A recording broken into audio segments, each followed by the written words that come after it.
ഡെസ്കിൽ നിന്ന് ബി ദിലീപ് കുമാർ ചേരുന്നുണ്ട്. ദിലീപ്, ഇന്നലെ മുഖ്യമന്ത്രി കാര്യങ്ങൾ വിശദീകരിച്ചതാണ്. അതിൽ കുറേ സമയം ഈ RSS ഗവർണർ വിഷയത്തിൽ ഇപ്പോൾ ഈ പറയുന്ന RSSന്റെ ചിഹ്നങ്ങൾ രാജ്ഭവനിൽ ഗവർണർ ഉപയോഗിക്കുന്നു, അത് ഒരു പൊതു പരിപാടിയുടെ ഭാഗമാക്കുന്നു, പ്രോട്ടോകോൾ അനുസരിച്ച് പാടില്ലാത്തതാണ്, അതിൻ്റെ മുന്നിൽ നിൽക്കാനോ അവിടെ നിലവിളക്ക് കൊളുത്താനോ പുഷ്പാർച്ചന നടത്താനോ സർക്കാരിന് കഴിയില്ല. അപ്പോൾ അത് ഗവർണറെ അറിയിച്ചിട്ടുണ്ട്, ഗവർണർക്ക് അത് ബോധ്യപ്പെട്ടിട്ടുണ്ട്, ഇനി അത് ഉണ്ടാവില്ലെന്ന് ഗവർണറുടെ അല്ലെങ്കിൽ രാജ്ഭവൻ അറിയിച്ചിട്ടുണ്ടെന്ന് പറയുന്നു. അതിനുശേഷം ഇതാ തൊട്ടു പിറ്റേന്ന് ഇപ്പോൾ മന്ത്രി വി ശിവൻകുട്ടി പങ്കെടുക്കുന്ന ഒരു ചടങ്ങിൽ അത്തരം ചില കാഴ്ചകൾ ഉള്ളതുകൊണ്ടായിരിക്കുമല്ലോ ഇത്തരം കാര്യങ്ങൾ വിദ്യാഭ്യാസ മന്ത്രി പറയുകയും ആ പരിപാടി ബഹിഷ്കരിച്ച് പുറത്തു പോരുകയും ചെയ്തത്. അപ്പോൾ ഈ മുഖ്യമന്ത്രി പറഞ്ഞത് അത് എന്തുകൊണ്ടാണ് അതിലൊരു മാറ്റം രാജ്ഭവനിൽ സംഭവിച്ചതെന്നൊക്കെ ഇനി അറിയേണ്ടതുണ്ടല്ലേ? വിജയകുമാർ, ഭാരതാംബ ചിത്രവുമായി ബന്ധപ്പെട്ട വിഷയത്തിൽ സംസ്ഥാന സർക്കാരും ഗവർണറും തമ്മിലുള്ള പോര് മുറുകുകയാണ്. നേരത്തെ കൃഷിവകുപ്പുമായി ബന്ധപ്പെട്ട ഒരു പരിപാടി ലോക പരിസ്ഥിതി ദിനത്തിൽ, അന്ന് ഈ പരിപാടിയുമായി ബന്ധപ്പെട്ടാണ് ഭാരതാംബ ചിത്ര വിവാദമുണ്ടായത്. ഭാരതാംബയുടെ ചിത്രമുള്ള വേദിയിൽ ഈ ഗവർണർക്കൊപ്പം പരിപാടിയിൽ പങ്കെടുക്കുന്നതിന് കൃഷിമന്ത്രി പി പ്രസാദ് വിമുഖത പ്രകടിപ്പിക്കുകയും കൃഷിവകുപ്പ് ആ പരിപാടി ഉപേക്ഷിക്കുകയുമായിരുന്നു.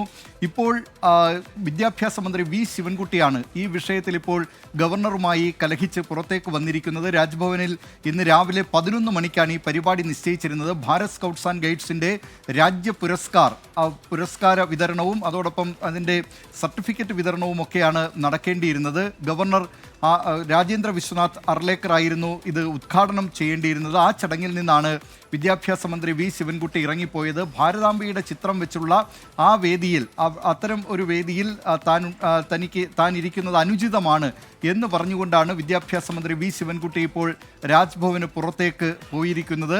ഗവർണറും സർക്കാരും തമ്മിൽ ഈ വിഷയത്തിൽ നേരത്തെ മുതൽ തന്നെ പോരുമുറുകുകയും ഇന്നലെ മുഖ്യമന്ത്രി പിണറായി വിജയൻ തന്നെ ഇക്കാര്യത്തിൽ ഗവർണർക്കെതിരായി ശക്തമായ ഭാഷയിൽ വിമർശനവുമായി രംഗത്ത് വരികയും ചെയ്തിരുന്നു. MV ഗോവിന്ദൻ നടത്തിയ ചില പരാമർശങ്ങൾ, RSS ബന്ധവുമായി നടത്തിയ പരാമർശമുണ്ട്. അടിയന്തരാവസ്ഥ കാലത്ത് RSSുമായി സഹകരിച്ചിരുന്നു എന്ന കാര്യം MV ഗോവിന്ദൻ പറഞ്ഞിരുന്നു.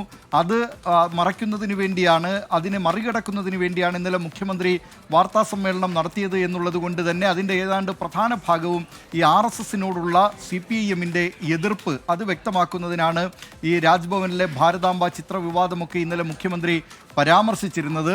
ഇന്നിപ്പോൾ നിലമ്പൂരിലെ ഈ പോളിംഗ് ദിനം കൂടിയാണ്. ആ ദിവസം തന്നെ ഇപ്പോൾ ഈ ഭാരതാംബ ചിത്ര വിവാദവുമായി ബന്ധപ്പെട്ടുകൊണ്ട് വിദ്യാഭ്യാസ മന്ത്രി വി ശിവൻകുട്ടി അവിടെ നടക്കേണ്ടിയിരുന്ന ചടങ്ങിൽ നിന്ന്, സ്കൗട്ട്സ് ആൻഡ് ഗൈഡ്സിൻ്റെ പരിപാടിയിൽ നിന്ന് ഇറങ്ങിപ്പോയിരിക്കുകയാണ്. ആ ചടങ്ങ് ബഹിഷ്കരിച്ചിരിക്കുകയാണ് വിദ്യാഭ്യാസ മന്ത്രി. ഇനി ഇക്കാര്യത്തിൽ രാജ്ഭവൻ എന്താണ് പറയാനുള്ളത് എന്നതൊക്കെ ഒരുപക്ഷെ വന്നേക്കും. ഏതായാലും ഈ വിഷയത്തിൽ ഭാരതാംബ ചിത്ര വിവാദത്തിൽ സർക്കാരും രാജ്ഭവനും തമ്മിലുള്ള, ഗവർണറും തമ്മിലുള്ള പോര് മുറുകുകയാണ്. വിജയകുമാർ.